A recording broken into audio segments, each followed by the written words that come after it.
We all want to be seen as kind, generous, and reliable. We want to be the person others can count on. But here's the uncomfortable truth. Not everyone who asks for our help deserves our trust. Trust isn't built by saying yes, it's built by knowing when to say no. Some favors are small, simple, and fair, like holding the door open for someone or lending a friend a book. But there are 8 specific asks that should make us pause, because behind these requests, there's often a hidden agenda. And when we don't see it in time, we pay the price. Let's talk about boundaries. Not the kind you find on a map, but the invisible lines that protect our time, energy, and emotional well-being. Boundaries aren't about shutting people out. They're about deciding who and what we let in. And if we don't set them intentionally, other people will set them for us. Most of us were raised to believe that being a good person means being available, always saying yes, always showing up, never disappointing anyone. But here's what life teaches us, sometimes the hard way. If we don't know where our limits are, people will push past them. Boundaries are the difference between generosity and self-sacrifice, between being supportive and being used. And the people who get upset when we set boundaries, they're the ones who benefited from us not having any. But let's be honest, setting boundaries is hard, it's uncomfortable, it makes us feel guilty.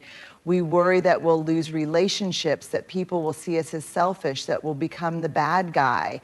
And for some of us, that fear runs deep because we were taught that love, approval, and connection come from how much we give, even when it costs us too much. But let's reframe that. A boundary isn't a wall, it's a door with a lock.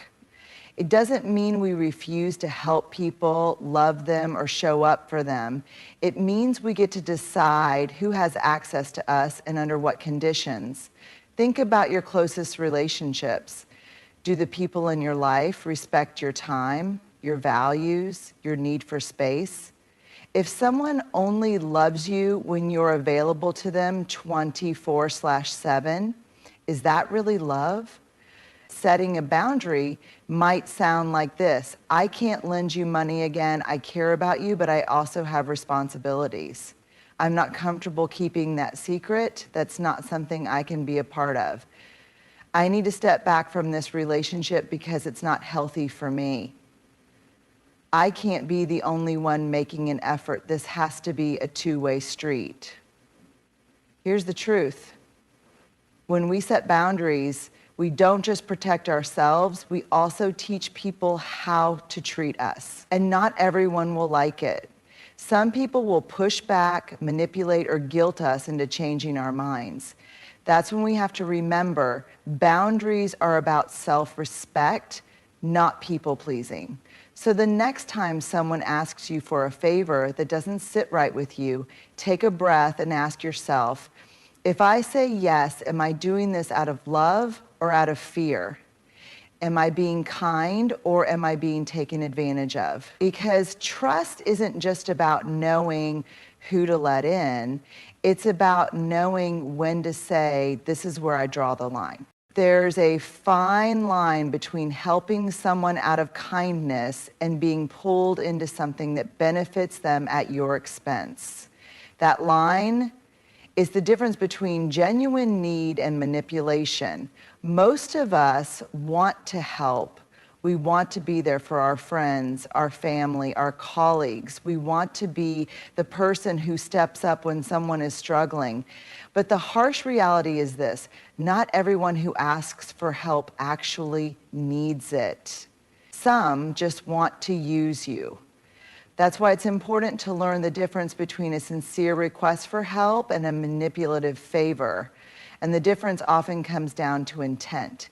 True need, when help is honest and earned. When someone genuinely needs help, they ask directly without pressure or guilt, accept no for an answer, take responsibility for their situation, express gratitude, not entitlement.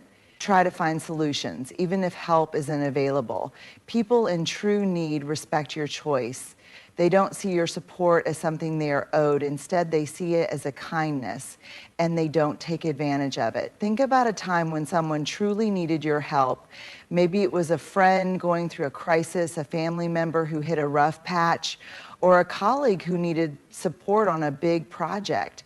The difference with these people, they weren't trying to trap you. They weren't trying to make you feel guilty. They were simply asking, and when you helped them, it felt right.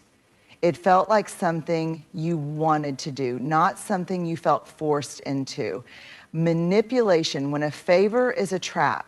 Now let's talk about the other side. When someone is manipulating you into doing something, it doesn't feel like a request. It feels like an obligation. Manipulative people use guilt. If you really cared about me, you do this. Shame. Wow, I guess I was wrong about you. Pressure. I need an answer right now. Flattery. You're the only one I can trust to do this. Playing the victim. Everything is so hard for me and no one else helps me. When someone is manipulating you, you might feel an instant sense of dread when they ask for something. Maybe you already know what's coming before they even say the words. Maybe you feel like saying no will make you a bad person. Maybe you feel like you don't really have a choice at all. And that's the point of manipulation, to make you feel trapped. How to tell the difference. So how do you know if someone's request is coming from true need or from manipulation? Ask yourself these questions. How do I feel about saying no? If it feels like an honest request, saying no won't feel like a betrayal. If it's manipulation, saying no will feel like you're doing something wrong, even when you're not. Does this person respect my boundaries? If they truly need help, they'll understand if you can't give it. If they're manipulating you, they'll push, guilt, or punish you for setting a boundary. Is this a pattern? If someone always seems to be in crisis, always needs rescuing, or always turns to you for help, they may be using you as a safety net rather than taking responsibility for their own life. Do they take responsibility for their choices? People in true need acknowledge their own mistakes. Manipulators blame everyone else, including you. Breaking free from manipulation, the hardest part of dealing with manipulators is that they don't like losing control. The moment you start setting boundaries, they'll react. They might get angry. They might guilt trip you. They might try to make you feel like you've changed, like you're selfish, like you're abandoning them. But here's what you have to remember. You are not responsible for their reaction. You are not obligated to fix their life. Saying no does not make you a bad person. Real trust is built on honesty and respect, not control. And if someone only values you when you're doing things for them, they never truly valued you in the first place. So the next time someone asks you for a favor, take a moment to pause. Ask yourself, am I helping because I want to or because I feel like I have to? If it's the second one, it might not be a favor at all. It might be a test. And the answer you give will determine whether they see you as a person or as a resource. We all want to be helpful. We want to be the person who steps up, who's there when people need us. But there's a difference between being kind and being taken advantage of. Some favors are harmless, even thoughtful. Watching a friend's pet for a weekend, helping a coworker with a project, or offering a ride to someone in need. But other favors, they're not about kindness. They're about control, manipulation, and testing your boundaries. Certain requests should make you stop and think before you say yes. These 8 red flags aren't just signs of unhealthy relationships. They're warning signals that someone might be using you. 1. Can you lie for me? This one might seem small at first. Maybe they ask you to cover for them at work. Maybe they need you to tell their partner they were with you when they weren't. Maybe they just need a little white lie to get out of trouble. But here's the problem.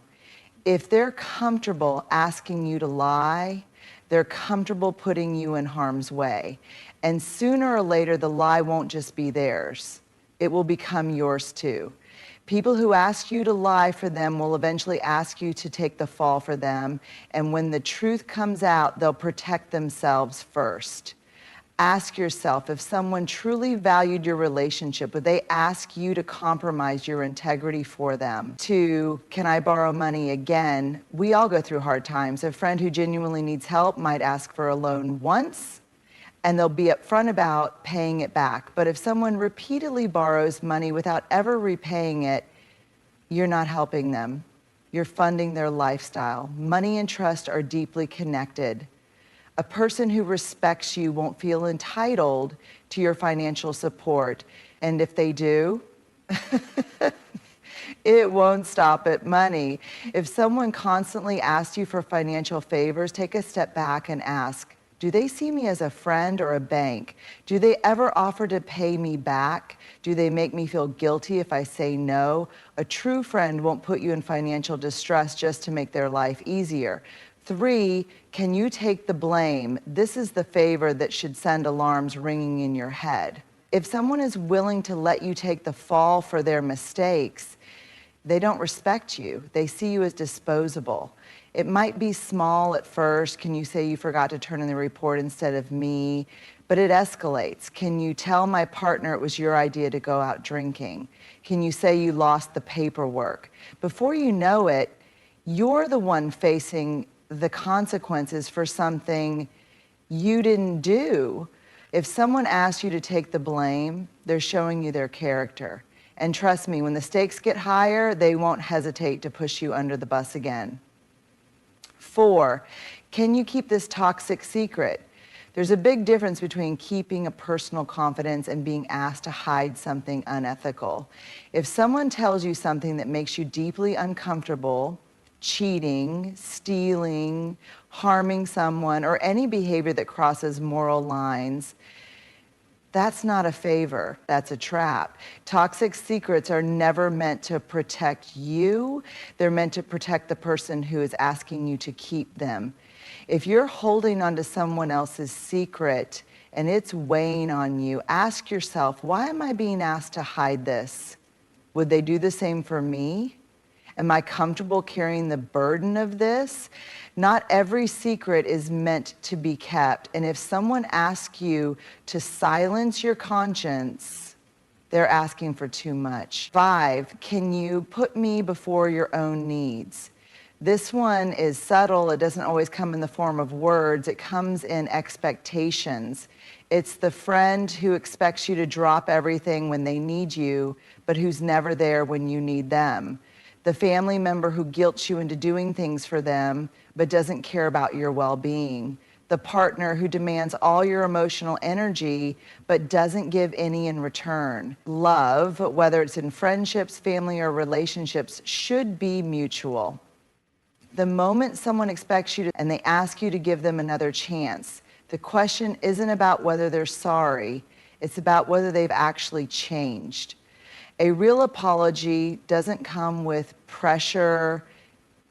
It doesn't come with guilt tripping. It doesn't sound like, come on, I said I was sorry. You're really going to throw away everything we had? You're being too sensitive.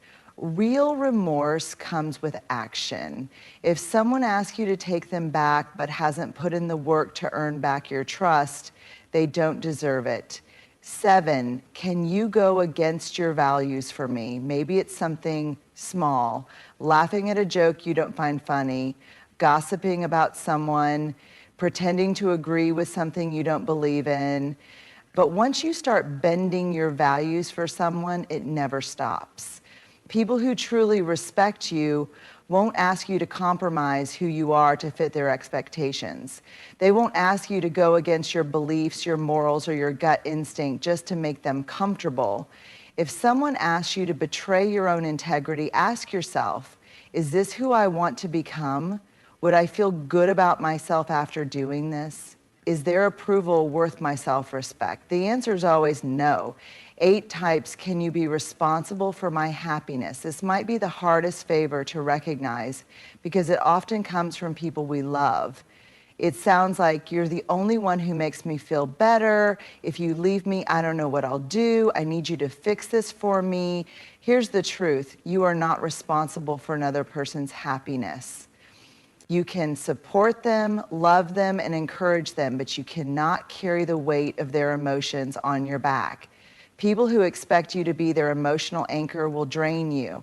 And no matter how much you do for them, it will never be enough. Let's talk about something so many of us struggle with, people pleasing. At first glance, it doesn't seem like a bad thing. After all, what's wrong with being nice?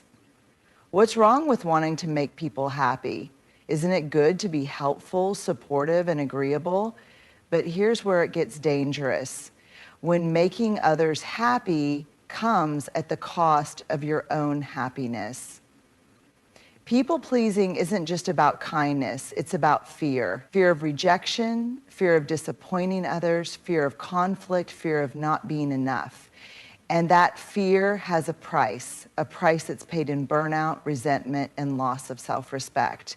How people pleasing starts, most of us don't wake up one day and decide, I'm gonna put everyone else's needs before my own. It happens slowly, shaped by our upbringing, our experiences, and the way we've been conditioned to seek approval.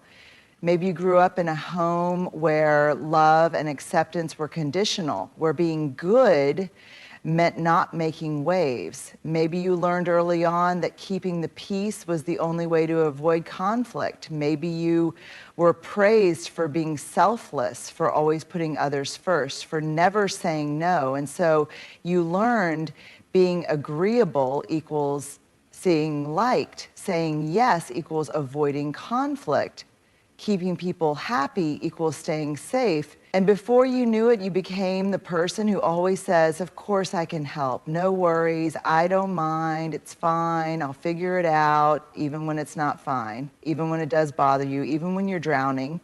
Because saying no, setting boundaries, disappointing someone, that feels terrifying.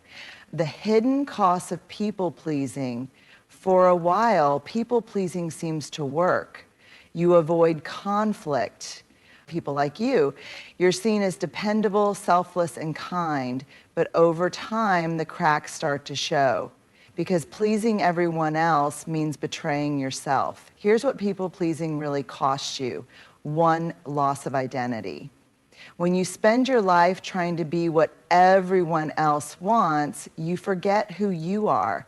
What do you actually want? What makes you happy? What are your values, beliefs, and priorities? People pleasers often struggle with these questions because their entire identity is wrapped up in serving others. The more you mold yourself to fit everyone's expectations, the more you lose touch with your own. 2, emotional exhaustion and burnout. Saying yes all the time doesn't just drain your energy, it drains your spirit. You give and give until there's nothing left. You stretch yourself too thin. You put everyone else's needs above your own, thinking you'll find fulfillment in being needed. But instead, you feel exhausted, depleted, and unseen. The worst part, the people you bend over backward for don't always notice.